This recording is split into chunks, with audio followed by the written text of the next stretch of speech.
let's go ahead and use this theorem to actually solve some problems. Use the Pythagorean theorem to solve for the missing side length. Give your answer in simplified radical form. All right, this is going to be pretty radical, I guess. Let's see if we can do this. And then this is just going to be a basic Pythagorean theorem problem. It's going to be 20 squared plus a squared equals 27 squared. And then again, just a quick reminder on using the Pythagorean theorem. Remember, the longest side has to be the hypotenuse. Okay, I know for illustrative purposes I didn't treat it that way before, but the longest side always has to be the hypotenuse when you're actually working these problems. So I can do 20 squared is 400. I don't know a squared yet, and I don't know what the value of 27 squared is. So I have a tab open where we're going to look up some of these, and what we're going to do is just type in 27 squared and find that it's 729. Now here's the beauty of this problem. I'm going to end up with a squared equaling a prime number. So a squared equals, let's move that back down, a squared equals 329.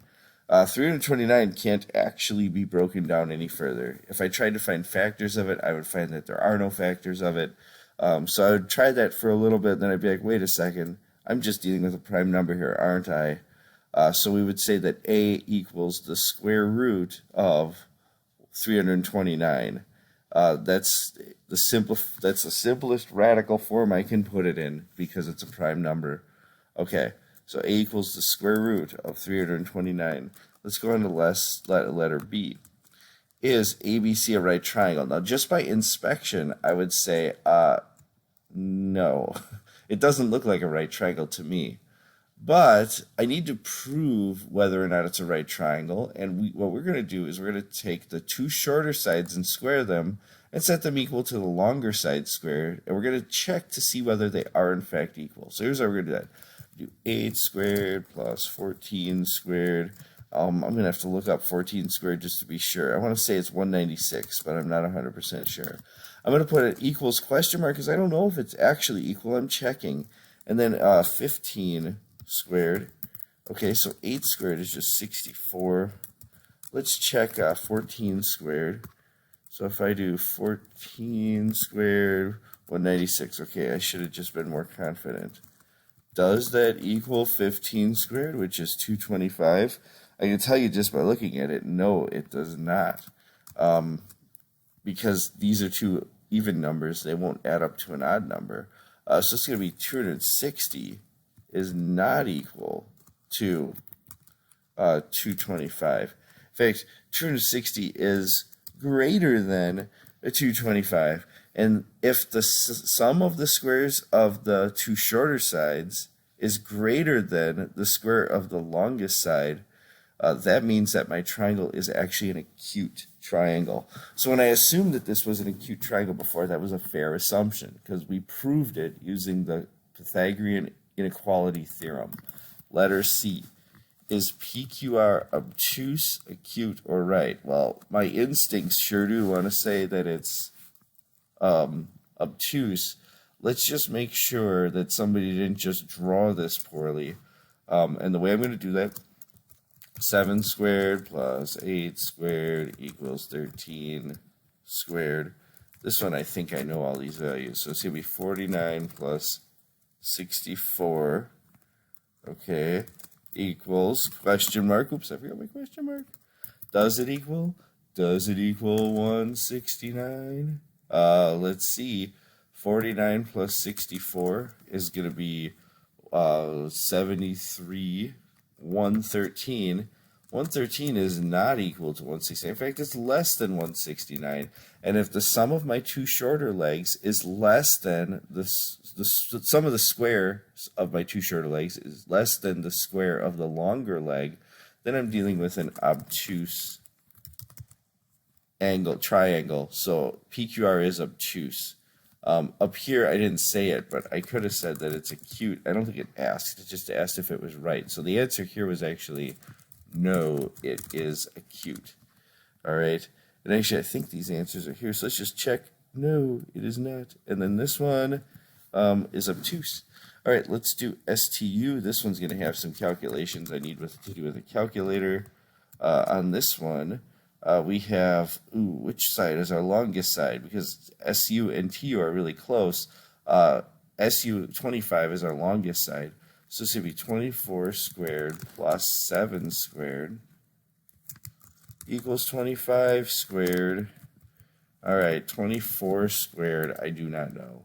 So let's take a look at that one. That is 576. 576 plus 49 equals 625. And again, I forgot to do this right. Equals, does it equal 625? Well, let's find out. If I add these together, 576 plus 40 is 616 plus 9 is 625. 625 equals 625. Yes, it is equal. It is equal, fireworks. Okay, so that means that this is a right triangle by the converse of the Pythagorean theorem. If a squared plus b squared equals c squared, then the triangle is a right angle. Letter E. A ladder leans against a wall. Its top reaches a window that is 6 feet above the ground, and the bottom of the ladder is 7.5 feet from the base of the wall. So that means that my two legs are 6 and 7.5. Do the ladder, the wall, and the ground form a right triangle? Explain. Okay, so what I need to do is 6 squared plus 7.5 squared. And I know it's a 10-foot ladder, so does this equal 10 squared? Let me just double check. Is 10 my longest side? Yes, so this is a valid check of the Pythagorean theorem.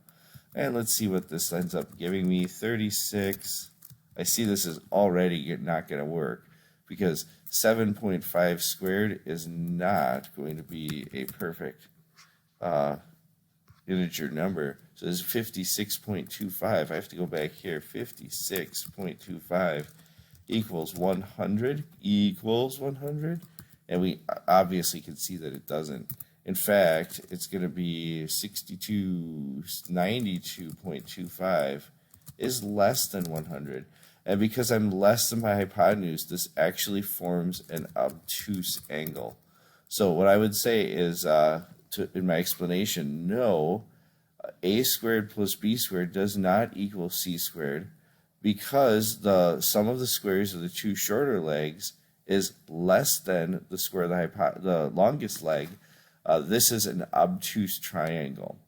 Hey, now, I do need to take a mental scrub brush and scrub out of your brains talking about these as if they're all right triangles. I was referring to like the quote-unquote hypotenuse and the quote-unquote legs.